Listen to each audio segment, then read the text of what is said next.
नमस्कार। तृतीय वर्ष कला प्रश्न पत्र क्रम 16 के अंतर्गत हम पिछली तासिका में भाषा विज्ञान का अध्ययन कर रहे थे। भाषा विज्ञान के अंतर्गत हमने भाषा विज्ञान का स्वरूप एवं भाषा विज्ञान की परिभाषाएं देखी थी।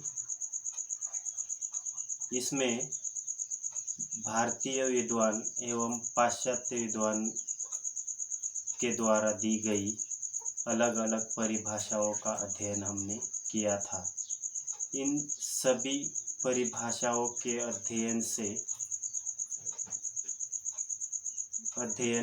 सभी परिभाषाओं को देखने के बाद हमें पता चला कि भाषा विज्ञान भाषा का वैज्ञानिक दृष्टि से अध्ययन करता है, ऐसा हमारी समझ में आया। जिन परिभाषाओं को देखा उन उपर्युक्त परिभाषाओं के विवेचन से स्पष्ट होता है कि विद्वानों ने भाषा विज्ञान की अनेक परिभाषाएं प्रस्तुत की है। कुछ परिभाषाओं में भाषा विज्ञान के व्यापक अनुसंधानात्मक पक्ष पर बल दिया गया है। कुछ परिभाषाओं में भाषा अध्ययन की प्रणालियों पर बल दिया गया है। उपर्युक्त विवेचन के आधार पर भाषा विज्ञान की सम्यक परिभाषा इस प्रकार हो सकती है।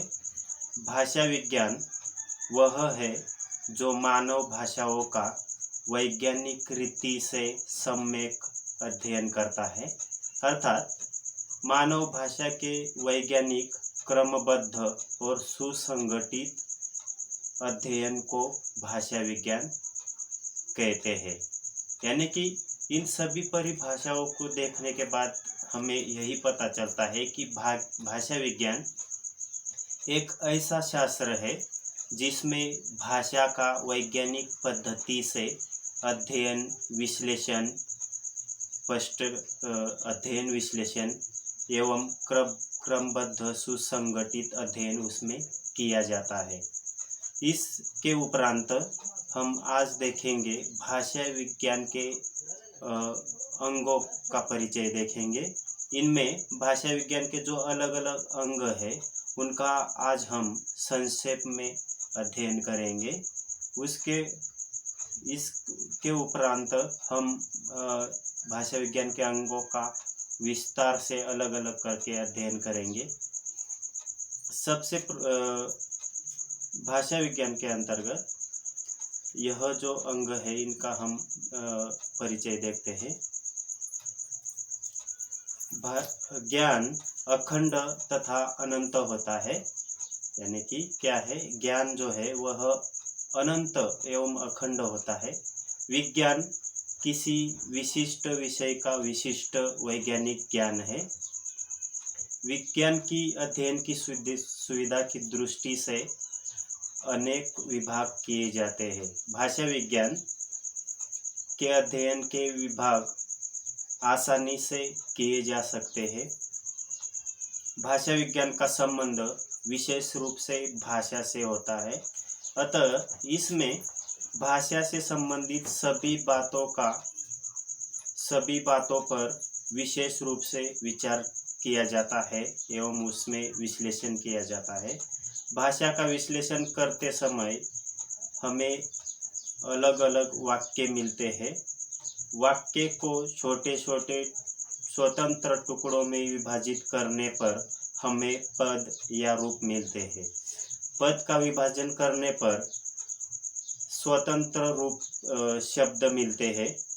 शब्द ध्वनियों के मेल से बने हुए हैं। इन सारी बातों का विशिष्ट अर्थ होता है। जब हम ये अलग अलग शब्दों को एक जगह पर जोड़ते हैं तो वह एक वाक्य तैयार होता है और उससे हमें विशिष्ट ऐसा बोध होता है। अर्थ को स्वतंत्र रूप से देखा तो नहीं जा सकता, लेकिन वह इन सब में छुपा हुआ होता है। भाषा विज्ञान के अंग में सर्वप्रथम अंग माना जाता है वह है ध्वनि विज्ञान। भाषा की लघुतम इकाई ध्वनि होती है।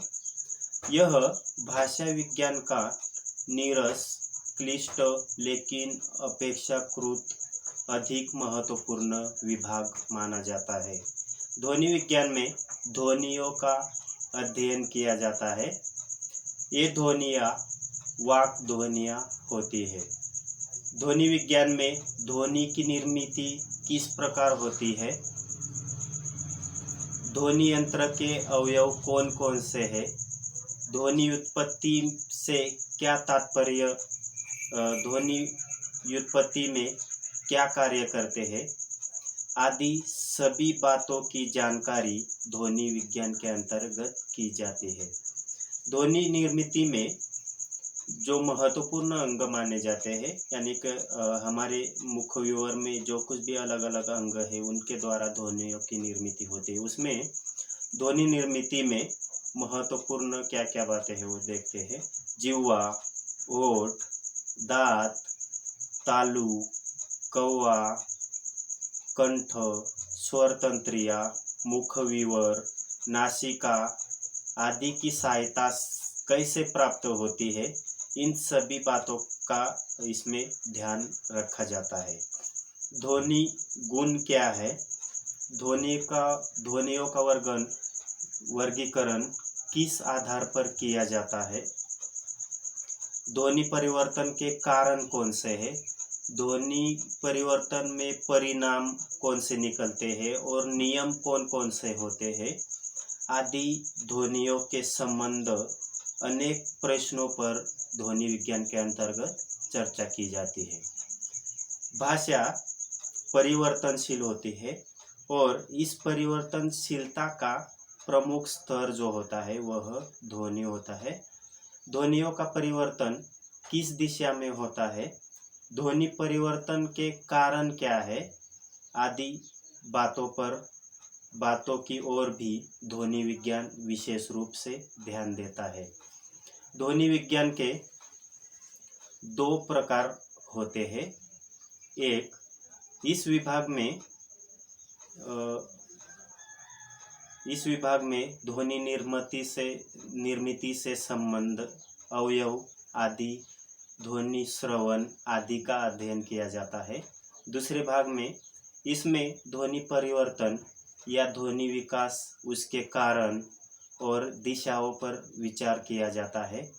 यह अध्ययन समकालिक, ऐतिहासिक, तुलनात्मक इन तीन रूपों में होता है। ऐसे ध्वनि विज्ञान के दो प्रकार होते हैं। इसके उपरांत दूसरा महत्वपूर्ण जो भाषा विज्ञान का अंग है वह है शब्द विज्ञान। डॉक्टर भोलानाथ तिवारी जी ने शब्द को भाषा विज्ञान के एक अंग के रूप में स्वीकार किया है। वैसे अनेक विज्ञानी भाषा विज्ञान की परंपरागत शाखा के रूप में इन्हें स्वीकार नहीं करते। भाषा में वाक्य को खंडित करने पर अलग अलग पद मिलते हैं और पदों को खंडित करने पर अर्थ तत्व और संबंध तत्व मिलते हैं। इन शब्दों, प्रकृतियों और अर्थ तत्वों का अध्ययन शब्द विज्ञान के अंतर्गत किया जाता है। इसमें शब्द विज्ञान की परिभाषा, शब्दों का वर्गीकरण, शब्दों का स्वरूप, शब्दों का वर्गीकरण और शब्दों का तत्सम, तद्भव, देशी, विदेशी, इन चार प्रमुख रूपों में अध्ययन किया जाता है। किसी भाषा के शब्द समूहों में होने वाले परिवर्तनों के कारण दिशाएं, कोश विज्ञान, व्युत्पत्ति विज्ञान आदि का अध्ययन भी शब्द विज्ञान के अंतर्गत ही किया जाता है या शब्द विज्ञान से ही संबंध रखता है। शब्द विज्ञान में शब्दों का अध्ययन तीन प्रकारों से किया जाता है। एक, समकालिक, ऐतिहासिक और तुलनात्मक। भाषा शिक्षण के लिए शब्द विज्ञान का अध्ययन बहुत ही महत्वपूर्ण होता है। अर्थ के स्तर पर देखा जाए तो शब्द भाषा की स्वतंत्र और सार्थक लघुत्तम इकाई है ऐसा सिद्ध होता है। किसी विशेष की या जाति की ऐतिहासिक संस्कृति की जानकारी प्राप्त करने के लिए उस देश या जाति की उस काल की भाषा के शब्द समूह का इतिहास, भूगोल और समाजशास्त्र के संबंध में किया गया अध्ययन अत्यंत उपयुक्त सिद्ध होता है। आजकल महत्वपूर्ण माने जाने वाले कोश विज्ञान और व्युत्पत्ति